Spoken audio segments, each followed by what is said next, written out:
Ce soir, à 18 h, un rassemblement est prévu devant l'hôtel de ville d'Hayange pour rendre hommage à Stéphanie, 22 ans. Poignardée à mort par son compagnon il y a 2 jours. Hier, le procureur de la République de Metz est revenu sur le profil violent du suspect, mais il n'était pas connu de la justice comme un conjoint violent. Christian Mercury.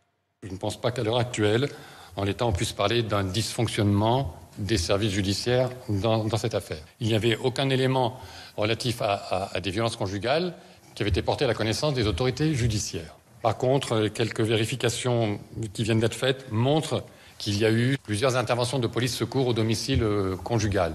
Nous avons un individu qui a été condamné pour des faits de violence anciens, mais quelqu'un qui n'était pas judiciairement identifié comme un conjoint violent. Pour Céline Pic, porte-parole de l'association Oser le féminisme, il y a une défaillance dans ce dossier. Ce drame aurait pu être évité.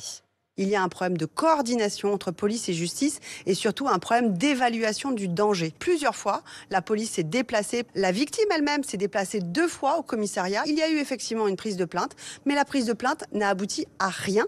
Et la justice n'était même pas informée de cette plainte. C'est intolérable. On avait un profil de quelqu'un qui était dangereux, qui était violent, et on n'a pas su protéger cette femme victime de violence. Et que la temporalité de la réaction judiciaire et la réaction policière ne sont pas adaptées à l'urgence de la situation.